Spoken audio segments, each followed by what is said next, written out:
Udumo kuNkulunkulu kweliphezulu nokuthula emhlabeni kubantu abathokozelwa nguye.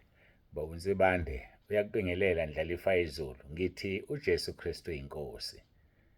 Siyambonga uNkulunkulu wethu kakhulu nangalo lolu suku samdumisa. Akekho ofana naye, akekho onjengaye. UnguNkulunkulu othembekile. uNkulunkulu onomusa, uNkulunkulu onesihawu, uNkulunkulu onobubele, uNkulunkulu olungile. He is just. Ujust. uNkulunkulu ophelele. Akukho okushodayo kuyena. Ngidabuke ngibona laba abazi eda izinto kubo, ba-ede inzipho, baziphaqule, bazi-make-uphe ezifa uNkulunkulu yena akakwenzanga, ufuna ukuzenza kabusha. Badwebe amashiya amasha bawasuse lapha kade ekhona, bathwize, bafake iy'nkophe. Ngidabuke ba-ede iy'nwele ezihlukile. Ngidabuke ngoba uNkulunkulu wethu uphelele. Manje njengoba ungaseyena lento uNkulunkulu akudale uyiyona, uzofitha kanjani kwiplani yakhe ngawe akanayo emaphakadeni? Uzofitha kanjani ngoba phela useyona lento akakudale iyona. Ngiyadabuka kakhulu, ngiyadabuka. Bafowethu, ake simkhonzeni uNkulunkulu sihambe ngobungcwele. Uma ungekho phambi kwabo befundisi ingelona isonto, udla amabhulukwe. Njengoba kubanda nje, ufaka amabhulukwe wena. Ulala ngamaphijama amabhulukwe wena. Wena uyibhulukwe nje. Bese uzikhohlisa ukuthi khona elabesilisa, khona elabesifazane. Hhayi, kuzothiwa sengithe, kanti vele sengishilo. Hhayi, sengishilo futhi, ngeke futhi ngiwahoxise amagama esengiwakhulumile. Uthi uJesu, John 12:48, ngeke yena qobo lwakhe eze uJesu asehlulele, kodwa izwi alikhulume kithi lona elizosahlulela. Yabona le nkulumo emfushane esengiyikhulumile, uyayibona ngosuku lokugcina izokuhlulela. Wena engathi uzwa ngendaba ngokuthi khona usuku lowahlulelwa, izokuhlulela, ikuthathe, ikuphonse esihogweni. Yenza-ke njengoba kufanele, zilahle, zisole phambi kaNkulunkulu, uNkulunkulu uzokusiza. Hhayi, ngicela ukuthi ngithandaze, singene odabeni lwethu. Abanye bayijahile inkonzo namhlanje, ngithe ngiza nokunye okuphathelene nenkonzo yokupha. Ngiyazi bayijahile. Hhayi, uzoyithola ungasabi, uzoyithola ngoba sengihlezi kulesi sihlalo eStudio 1, uzoyithola. Ngicela uguqe, ngithandaze.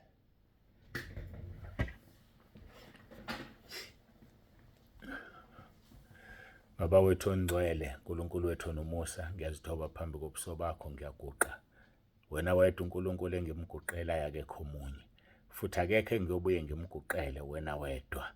Ngiyabonga Nkosi ngethubo siphe lona kuba sishere, sixoxe ngezwi lakho nangalo lolu suku. Busisa-ke kube yilona loyo olalele.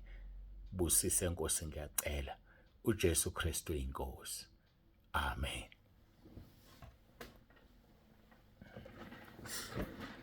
Hhayi-ke siyambonga uNkulunkulu wethu kakhulu, semdumisa abangcwele, akekho ofana naye. Ngingakangena enkonzweni, ngifuna ukusho ukuthi-ke ngithumelile ama-invites. Umuntu ofuna ukungena egruphini, mnikeze lo invite. Akuyona e-expire le, kodwa izophinde i-authorize yimina. Uma seyigcwalisile izoza kimi.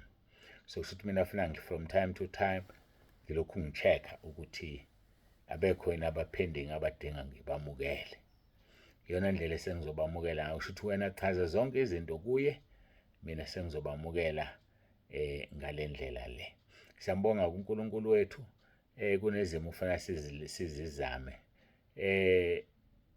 Sibonga kakhulu kwinsizwa lapha eSwazini. Khona insizwa lokhu ingisiza, izama ngawonke amandla, ingitshena ukuthi angenzeni. Siyabonga kakhulu uNkulunkulu, akubusise lapha eSwatini, akubusise. Nanti igama lakho ukuthi liyabaleka nje kancane, kodwa-ke ngoba sengiphakathi nenkonzo angikwazi ukuli-check-a efonini. Ulindelani, sengathi ulindelani, angisazi-ke ungixolele lindelani uma kube kungewena. Siyambonga uNkulunkulu kakhulu. Hhayi-ke asingene ezwini lenkosi. Mateyu chapter 5:8. Uma wena wenza uchapter 5 kaMateyu, uphinde wenze uchapter 6 kaMathewu, uphinde wenze uchapter 7 kaMathewu. Zwana mina ngikutshela, uyongena ugijima ezulwini. Awuyongena ugijima. Awuyongena ugijima umukelwe izingilosi ezinkulu, oGabriel noMichael, ungena ekhaya ezulwini. Hayike asingene-ke kulo uvesi 8 kaChapter 5 kuMathewu. Babusisiwe abanenhliziyo ehlanzekileyo ngokuba bayakubona uNkulunkulu. Abanenhliziyo enjani? Ehlanzekile. Ngokuba banjani? Bayakubona uNkulunkulu. Siyambonga-ke kakhulu uNkulunkulu wethu, siyamdumisa ngendlela emangalisayo. Besikhuluma-ke ngokupha, inkonzo le yokupha ejule ngendlela emangalisayo. Azathi uJesu sibusisiwe isandla esiphayo kunesamukelayo. Sisuka laphaya kuLuka chapter 11 uvesi 39 kuya 41 othi, yayisithi inkosi kuye, manje-ke nina baFarisi nihlambulule ingaphandle lenkezo nesitsha, kepha ingaphakathi lenu ligcwele ukuphanga nokubi. Verse 40, ziwula, yena owalenza ingaphandle akalenzanga nengaphakathi na. Verse 41, kepha yiphani okungaphakathi kube yisiphiwo sabampofu. Bhekani-ke konke kobe kuhlambulukile kini. Uma nenzeni? Niphe abampofu. Iyo-ke le ndaba sibona ngathi ngiyahlala nje kwelabampofu ngoba ngifuna usizakale, ngifuna uNkulunkulu akusize. Alright, sizoya-ke ezwini. Khona izwi engifuna ukuthi ngilifunde, sike salithinta kodwa ngiyafuna ukuliphinda. Ngithe uma ngilifunda namhlanje kwambule enye into uNkulunkulu kumina, kwaba khona kwembulayo. Angazi noma yilo leli. Izaga 14 verse 21. Izaga 14 verse 21. Odelela umakhelwane wakhe uyona, kepha onomusa kwabampofu ubusisiwe. Odelela umakhelwane wakhe uyona, kepha onomusa kwabampofu ubusisiwe. Yindaba lamagama ebukeke engahlangani kodwa wahlanganisa uNkulunkulu ezweni lakhe. Ukudelela nokubusisa, yabona ukuthi kuhlukene la. Ngabe sithi kungcono besikhuluma ngokuqalekisa nokubusisa, kodwa kukhulunywa ngokudelela nokubusisa.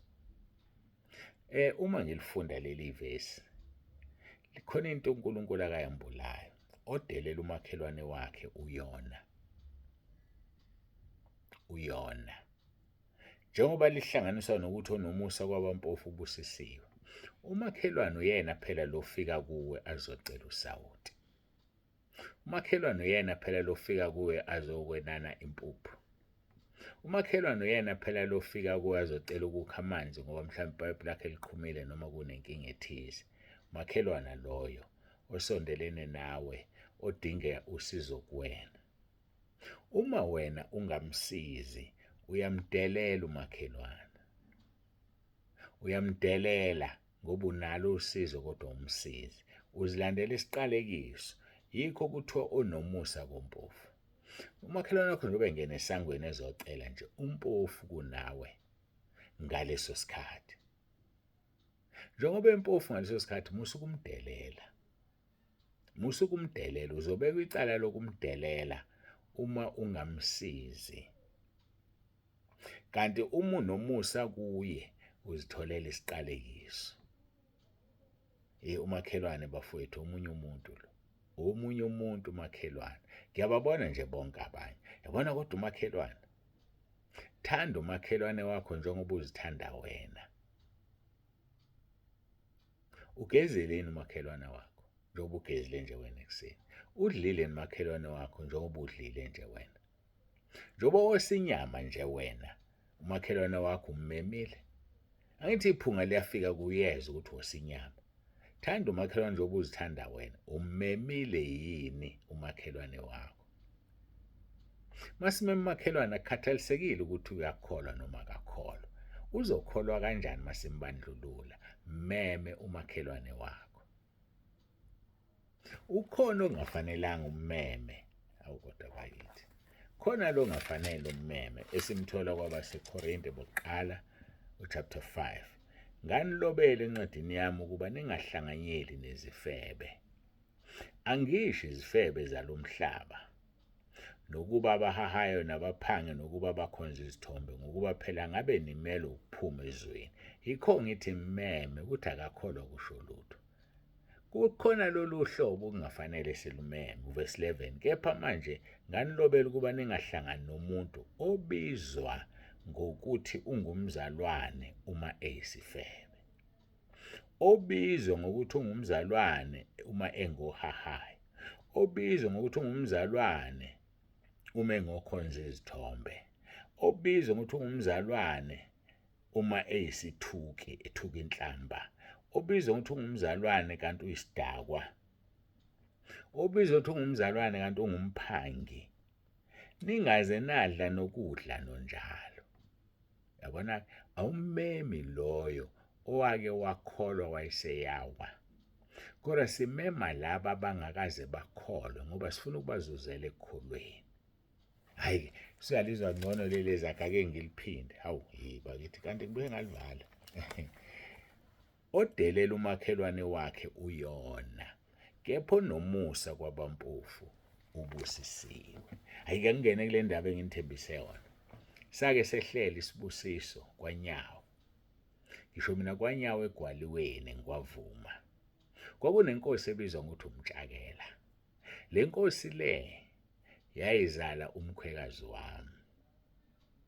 Uthi kumkhwekazi wami engixoxa ngisho ngathi le ndaba wayengayixoxa ngisho ingane zakhe. Uthi umkhwekazi wami ucabanga ukuthi wayela ko-8 years, ngoba ke umama wakhe wayegane esithenjini phela inkosi ithathe ithembu. Uthi hayi-ke kuyashiwo kuthiwa inkosi ishonile. Ngamba kusho ukuthi inkosi ishonile, uthi inkosi njani? Anisazi nesizulu, ngizoshiya kanjalo. Inkosi-ke mayisihambile bese-ke abizwe kamakhosikazi ngokuhlukana kwawo nangezindlu zawo. Uthi umama wakhe abesemthatha intombazanyana encane la ko-8 years, hayi sambe mntanami uzosala namuntu, amthathe bayeke bafike bahlale. Yabona phela ingane encane ayinawo kanti iyanaka ukuthi kuthiwani. Hayi-ke kuhlalwe-ke batshelwe-ke isizwe kuthiwa sasingafanele sitshelwe kuze kuphele 30 days isizwe singatsheliwe. Hayi-ke bese-ke kuyaxoxwa bahlangane komama-ke kusaxoxwa ukuthi hawu inkosi. Hayi-ke mase kuzwakele lokho bese-ke hayi besaxoxa-ke nje-ke isidumbu sikhona khona la endlini, kwaphela sibekwe khona akuyiwe emakhazeni. Ibisiyavuka inkosi. Hawu mayivuka inkosi ihlala ngezinqe, nampa amakhosikazi ayagcwelela. Ibisiyaxoxa inkosi indawo ehambe kuyo, izindawo ezihambile, ixoxa ngesihogo, ixoxa ngabantu abashayo esihogweni, zonke lezi zona esizizwe izinto ngabantu asebeye bahamba. Uthi-ke umkhwekazi wami ayixoxe inkosi ixoxa lento njengoba-ke siyazi, angizongena kuyona ngenxa yesikhathi. Hayi-ke ixoxa inkosi. Ibisithi ngithe emva kwalokho ngase ngiya kulo ngabhekeki. Mangifika kuye wathi, kukhona iphutho olishiyile emhlabeni engifuna ubuyele uyolilungisa. Awulikhethanga iphoyisa lenkosi. Ngizokubuyisela emuva ukuze ufike ukhethe iphoyisa lenkosi. Mawusulikhethile iphoyisa lenkosi, emva kwensuku ezintathu uzokubuyisa. Hayi-ke ebesetshela kuthiwa wena-ke uzongena la ezulwini ngoba kade unakaba. Uyakhumbula itheni izona? Uthe le nkosi ayingakazi libeke unyawo esontweni, ayikazi isonto ayazi lutho. Ngoba unaka abantu bami abampofu uzongena ezulwini, kodwa uhambe uyolungisa lento, nginikeza u3 days bese-ke uyabuya. Mayesikulandwa-ke inkosi beyenze njani esizweni sayo? Kuthiwa ibihlalihlala ihambisa ukudla kubafelokazi. Wonke umuntu owumfelokazi abuye azomukela ukudla enkosini, wonke nje umuntu owumfelokazi.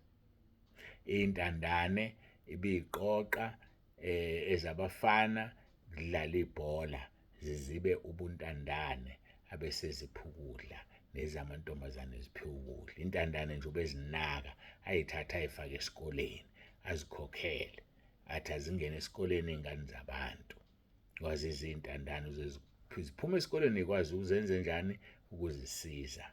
Wayinaka intandane, abafelokazi banaka intandane ezifaka esikoleni, bafana badlalisa ibhola bazamela ijezi. Inkosi leyo. Sekuyasho-ke ezulwini ukuthi ngenxa yokuthi wenze lento uzongena ezulwini. Hamba-ke uye emhlabeni uyolungisa indaba yephoyisa lenkosi.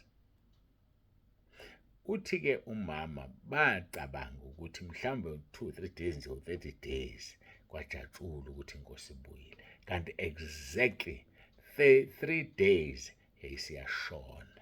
Yahamba okugcina-ke kuze kube namhlanje yahamba uhambo engaseyokubuya kulo. Ngoba yenzeni iphe abampofu.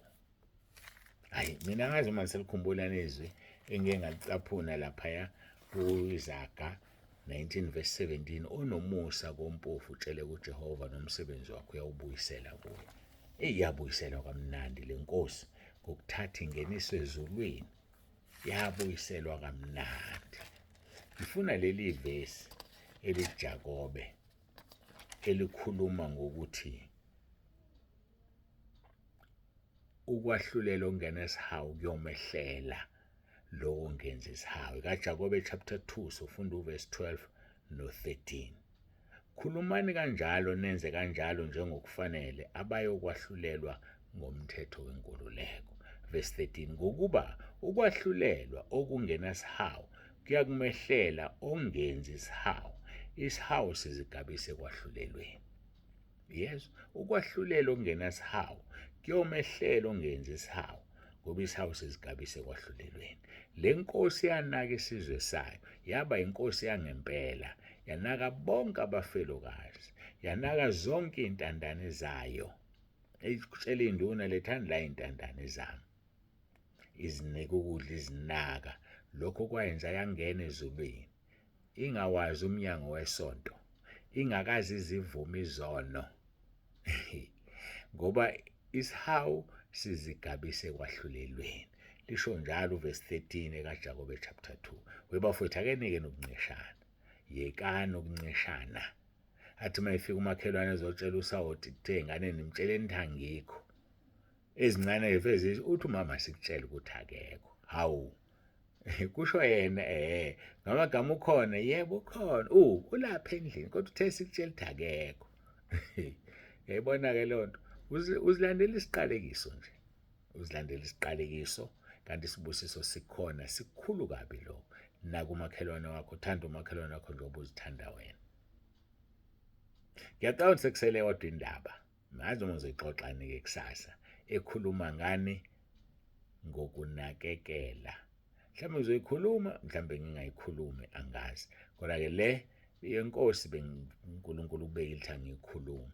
Ngakho-ke nakana abantu benkosi. Ngeke baphela abantu abahluphekayo emhlabeni ukuze thina singahlupheki sithole isibusiso. uNkulunkulu akakubusise, uNkulunkulu akugcine. Siyabonga kakhulu. Ngiyacela sigoqe sikhuleke. Khumbula isihawu sizigabise ekwahlulelweni. EkaJakobe chapter 2 uverse 13.